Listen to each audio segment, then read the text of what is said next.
السلام علیکم ورحمۃ اللہ وبرکاتہ۔ الحمد للہ رب العالمین والصلاة والسلام علی رسولہ الکریم، اما بعد فاعوذ باللہ السمیع العلیم من الشیطان الرجیم، بسم اللہ الرحمن الرحیم۔ یا بنی اسرائیل قد انجیناکم من عدوکم ووعدناكم جانب الطور الأيمن ونزلنا عليكم المن والسلوى كلوا من طيبات ما رزقناكم ولا تطغوا فيه فيحل عليكم غضبي ومن يحلل عليه غضبي فقد هوى وإني لغفار لمن تاب وآمن وعمل صالحا ثم اهتدى وما عجلك عن قومك يا موسى قال هم أولئك ألا أثري وعجلت إليك ربي لترضى قال فإن قد فتن قومك من بعدك وأضلهم السامري فرجع موسى إلى قومه غضبان أسفا قال يا قوم ألم يعدكم ربكم وعدا حسنا أفطال عليكم العهد أم أردتم أن يحل عليكم غضب من ربكم فأخلفتم موعدي قالوا ما أخلفنا موعدك بملكنا ولكن حملنا أوزارا من زينة القوم فقذفناها فكذلك ألقى السامري۔ اللہ رب العالمین اس آیت کے اندر ارشاد فرما رہا ہے، جب اللہ رب العالمین نے بنی اسرائیل کو نجات دلایا اور ان کو بچا کر کے فرعون سے اور فرعون کی قوم سے لے کر کے آیا، تو اللہ رب العالمین اس کا تذکرہ کر رہا ہے۔ یا بنی اسرائیل قد انجیناکم من عدوکم، کہ اے بنی اسرائیل ہم نے تم کو نجات دلائی، ہم نے تم کو بچایا، من عدوکم کس سے بچایا؟ تمہارے دشمن سے بچایا، جو تمہارا دشمن تھا، جو تمہارے بچوں کو قتل کر دیتا تھا، جس نے تم کو غلام بنا کر کے رکھا تھا، جو تمہارے اوپر طرح طرح کی زیادتی کرتا تھا، جو تمہارا دشمن تھا، ہم نے تمہارے اس دشمن سے تم کو بچایا۔ وَوَعَدْنَاكُمْ جَانِبَ الطُّورِ الْأَيْمَنِ، اور اللہ رب العالمین کہہ رہا ہے کہ ہم نے تم سے وعدہ کیا، میں نے تم سے ایک وقت مقررہ کے لیے وعدہ کیا۔ کون سا وعدہ تھا؟ جانب الطور الایمنی، کوہ طور کے دائیں سائڈ پر ملاقات کا وعدہ تھا۔ ونزلنا علیکم، اللہ رب العالمین نے حضرت موسیٰ علیہ السلام سے جو طور پہاڑ پر ہم کلامی کے لیے اور تورات کو نازل کرنے کے لیے اور اسی طریقے سے اپنی نعمت کو نازل کرنے کے لیے اللہ رب العالمین نے جو حضرت موسیٰ علیہ السلام سے کوہ طور کے دائیں سائڈ پر بلایا تھا، ملاقات کا وعدہ کیا تھا، وہی کہہ رہا ہے اللہ رب العالمین وَوَعَدْنَاكُمْ، کہ ہم نے تم سے وعدہ کیا تھا جانب الطور الایمنی، کوہ طور کے دائیں سائڈ پر، کس لیے؟ لِإِنزَالِ التَّوْرَاةِ، تورات کو نازل کرنے کے لیے۔ وَنَزَّلْنَا عَلَيْكُمُ الْمَنَّ وَالسَّلْوَىٰ، اور اسی طریقے سے اللہ رب العالمین کہہ رہا ہے کہ ہم نے تمہارے اوپر احسانات کیے، تمہیں طرح طرح کی نعمتوں سے نوازا۔ وہ کون سی نعمت ہے؟ کہ تم کو کسی بھی چیز کی کھانے پینے کی ضرورت کے لیے تم کو محنت نہیں کرنا پڑے گا، تم کو کہیں کمانے کی ضرورت نہیں ہے، تمہیں کہیں اور جانے کی، سفر کرنے کی یا کسی اور چیز کی ضرورت بالکل بھی نہیں ہے، بلکہ اللہ رب العالمین تمہارے لیے آسمان سے، چاہے تم جو میٹھی چیز پسند کرتے ہو تو اللہ رب العالمین میٹھی چیز بھی نازل کرتا ہے، اور یا کوئی دوسری چیز، سالن میں کوئی دوسری چیز پسند کرتے ہو تو بھی اللہ رب العالمین تمہارے لیے نازل کیا ہے، اور اللہ رب العالمین نازل کرتا ہے۔ اسی کا تذکرہ یہاں پر اللہ رب العالمین نے کہا وَنَزَّلْنَا عَلَيْكُمُ الْمَنَّ، کہ ہم نے تمہارے اوپر من کو نازل کیا۔ من کسے کہتے ہیں؟ کہتے ہیں یشبہ السمغ طعمہ کالاصل، ایک سفید میٹھی چیز جس کا ذائقہ کھانے میں کیسا ہوتا ہے؟ شہد کی طرح ہوتا ہے۔ ایک سفید میٹھی چیز جس کا ذائقہ کھانے میں کیسا ہوتا ہے؟ شہد کی طرح ہوتا ہے. اور دوسرا ہے وہ سلوا. سلوا ایک قسم کا بٹیر ہے. قسم من اقسام الطیور الذی یشبہ السمان، جس کو بٹیر کہتے ہیں. جس کو کیا کہتے ہیں؟ بٹیر کہتے ہیں. یعنی اللہ رب العالمین نے ان کے لیے کھانے کا بھی انتظام کر دیا. اس کا بھی تذکر اللہ رب العالمین یہاں پر کر رہا ہے. اللہ رب العالمین کہہ رہا ہے کلوا من طیبات ما رزقناکم، کہ اے بنی اسرائیل تم ہماری پاک رزق میں سے کھاؤ. جو روزیاں ہم نے تمہیں عطا کی ہیں حلال روزی ہے، حلال رزق ہے، تم اسی کو کھاؤ. ولا تطغوا فیہ، اور اس کے اندر حد سے تجاوز نہ کرو. الطغیان جو ہے، تطغوا کیا ہے؟ اس کا مطلب کیا تھا؟ طغیان. طغیان کسے کہتے ہیں؟ تجاوز الحدود، کہ حدود کسی بھی چیز میں حد کو پار کر جانا. جو آپ کے لیے لمٹ بنایا گیا ہے، جتنا آپ کو کرنے کا حکم دیا گیا ہے، جس حد تک جانے کے لیے آپ کو کہا گیا ہے، وہیں تک آپ کو وہ چیز کرنی ہے، اس سے زیادہ نہیں. تو اسی کا تذکرہ اللہ رب العالمین کر رہا ہے وَلَا تَطْغَوْا فِيهِ، کہ وہ رزق، وہ روزیاں جو اللہ رب العالمین نے تم کو عطا کی ہیں، اللہ رب العالمین نے تم کو دی ہے، اس کے اندر کیا کرنا ہے؟ آپ کو حد سے تجاوز نہیں کرنا ہے. اس میں آپ کو حد سے زیادہ آگے نہیں بڑھنا ہے. آگے نہیں بڑھنے کا مطلب کیا ہے؟ کہ آپ کو اللہ رب العالمین نے جو حلال روزی دی ہے، اس حلال روزی کو چھوڑ کر کے حرام روزی کی طرف نہیں جانا ہے. طغیان کا پہلا مطلب کیا ہے؟ کہ جو حلال روزی اللہ رب العالمین نے آپ کو عطا کی ہے، وہی حلال روزی کھانا ہے. اس کے حلال کو چھوڑ کر کے حرام کی طرف نہیں جانا ہے، جس سے تم حد کو تجاوز کرو گے. دوسرا معنی کہ طغیان کا، کہ حد سے تجاوز کرنے کا مطلب کیا ہوگا؟ کفران نعمت. جو اللہ رب العالمین من و سلوہ پر نازل کر رہا ہے، اس نعمت کی ناشکری نہیں کرنی ہے، اس کی ناشکری نہیں کرنی ہے، کفران نعمت نہیں کرنی ہے. اگر آپ کفران نعمت کریں گے، اللہ رب العالمین کی نعمت کی جو اللہ رب العالمین آپ کو گھر بٹھائے کھلا رہا ہے، اس کی ناشکری کریں گے تو کیا ہوگا؟ آپ حد سے تجاوز کر رہے ہیں. تیسرا مطلب ہے کہ وہی نعمت جو اللہ رب العالمین نے من و سلوہ پر نازل کی تھی، اس کے اندر اسراف کرنا. اس کے اندر کیا کرنا؟ اسراف کرنا. یعنی آپ کو فضول خرچے کرنا. یعنی جو آپ کو اللہ رب العالمین نے نعمت عطا کی ہے، جتنا آپ کھا سکتے ہیں اتنا کھائیے. یہ نہیں کہ آج جب اللہ رب العالمین نے وعدکم ربکم انہ سینزل علیکم المن والسلوى انہ سیرزقکم فلماذا انتم تدخرون، کہ جب اللہ رب العالمین نے تم سے وعدہ کر چکا ہے یا وعدہ کیا ہے کہ تمہارے روزقوں کو نازل فرمائے گا، تمہارے لیے اللہ رب العالمین رزق کو نازل فرمائے گا، تو کیوں تم وہ اگلے سالوں کے لیے، اگلے دنوں کے لیے اس کو ادخار کر رہے ہو؟ کیوں ذخیرہ اندوزی کر رہے ہو جب اللہ رب العالمین نے ہر روز تمہاری روزی کو نازل فرما رہا ہے؟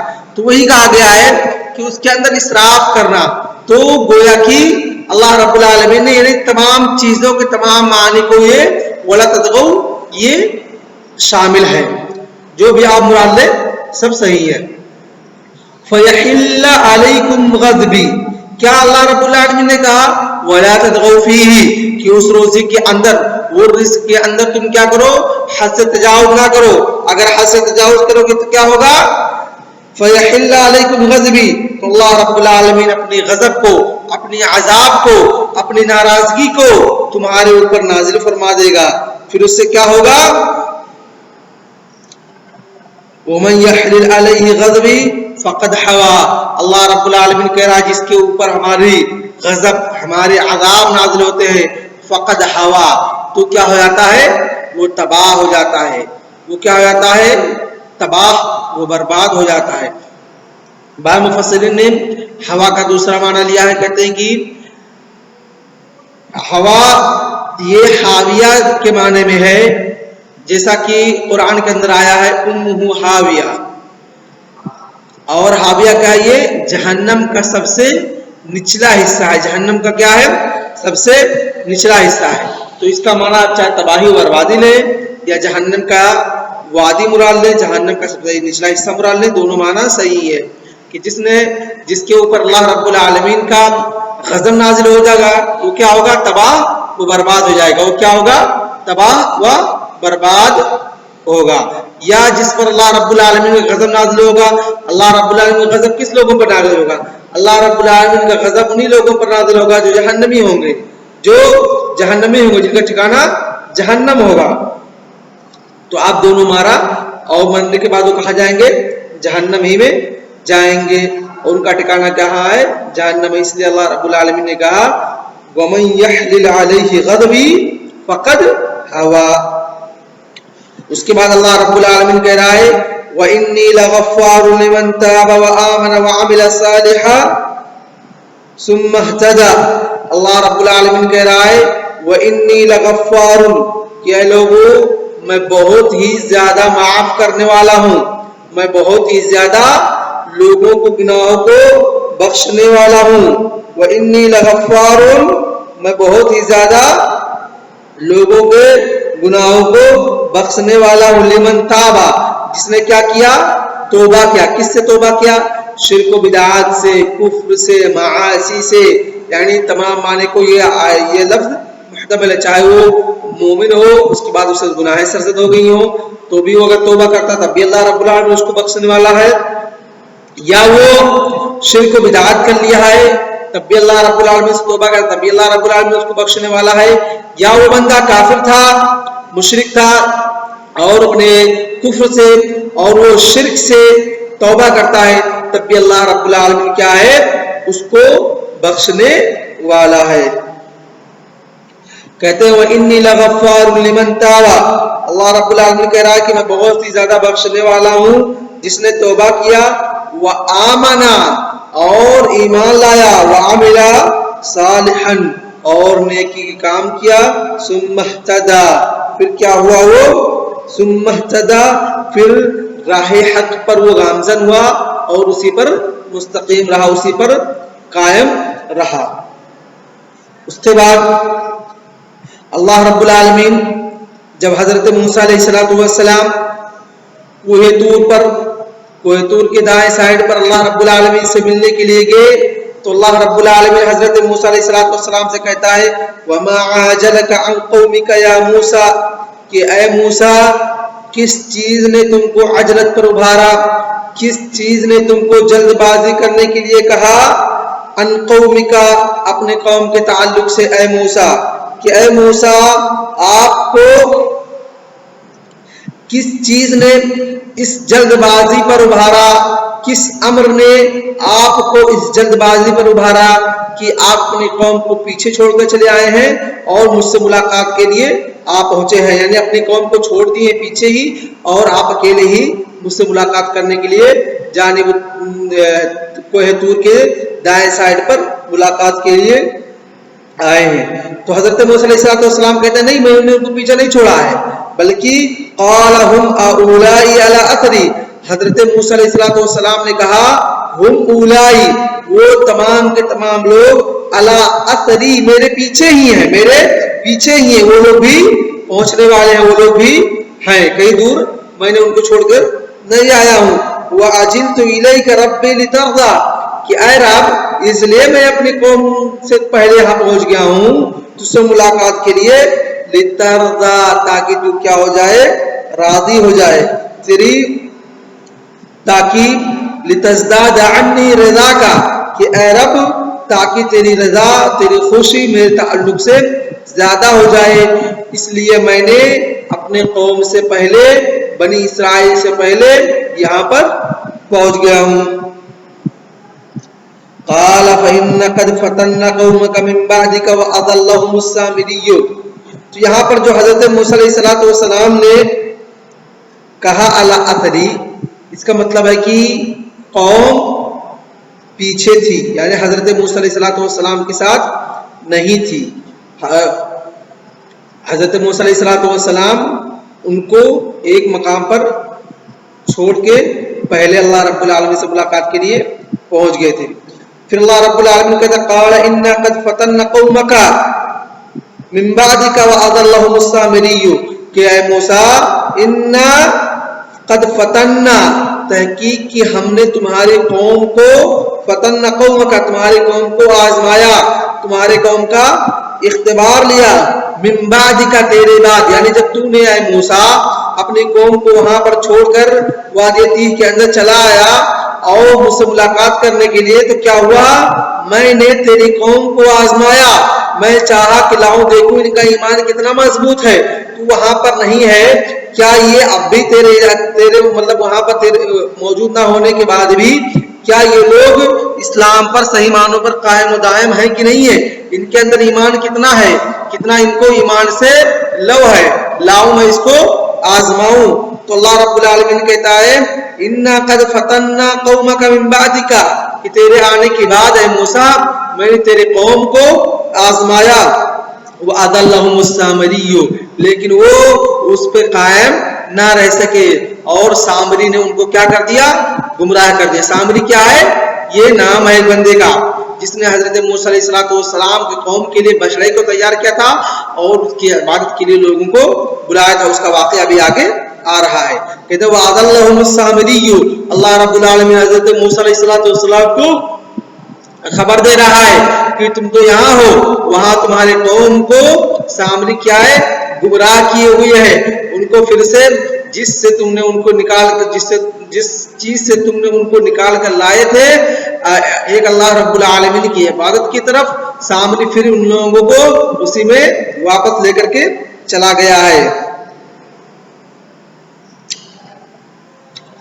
فرجع موسیٰ الی قومہ غضبان آسفا تو حضرت موسیٰ علیہ السلام اپنی قوم کے پاس واپس ہوئے فرجع موسیٰ حضرت موسیٰ علیہ السلام واپس ہوئے الی قومہ اپنے قوم کے پاس غضبانہ یہ کیا ہے حال ہے کہ حضرت موسیٰ علیہ السلام اس وقت کیا تھے اس حال غصے کی حالت میں تھے اور اسفا اور وہ افسوس بھی کر رہے تھے یعنی کہ غصے کی حالت میں بھی تھے کہ کیسے میری قوم میرے جانے کے بعد گمراہ ہو سکتی ہے اور ان پر افسوس بھی کر رہے تھے کہ ہائے میری قوم تم کو کیا ہو گیا تم کیسے گمراہ ہو گیا یعنی حضرت موسیٰ علیہ السلام کو دو چیزیں غصہ بھی تھے اور غصے کے ساتھ ساتھ حزن بھی تھے اور ان کو ملال بھی تھا کیا کہا قال یا قوم الم یعدکم ربکم وعدا حسنا کہ اے میرے قوم کیا تمہارے رب نے تم سے بہتر وعدہ نہیں کیا تھا الم یعدکم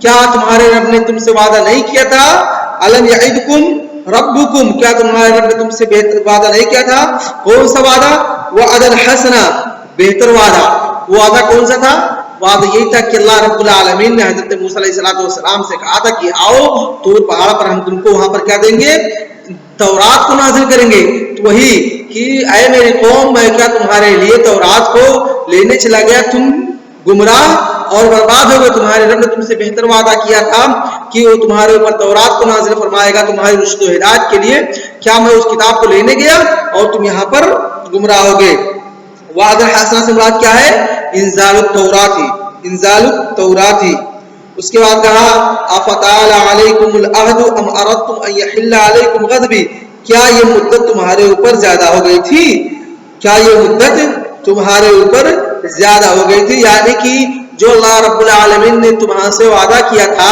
تو پہاڑ پر تورات کو نازل کرنے کے لیے کیا یہ مدت زیادہ تم پر گرا گزر رہی تھی کیا یہ مدت زیادہ ہو گئی تھی جو تمہارے پاس میں نہیں تھا اور چلا گیا تھا کتاب لینے کے لیے بہت لمبا مدت ہو گیا تھا بہت لمبی مدت ہو گئی تھی اور اللہ رب العالمین نے اپنے وعدہ پورا کرنے میں مطلب دیر لگا دی اس لیے تم گمراہ ہو گئے ام اردتم یا تم نے ام اردتم ان یحل علیکم غضب من ربکم کیا تم نے یہ ارادہ کر لیا تھا کہ تمہارا رب تمہارے اوپر اپنے عذاب کو نازل فرمائے کیا تم نے یہ تمہارا یہ انٹینشن تھا تمہاری یہ نیت تھی کہ اللہ رب العالمین تمہارے اوپر اپنے عذاب کو نازل فرمائے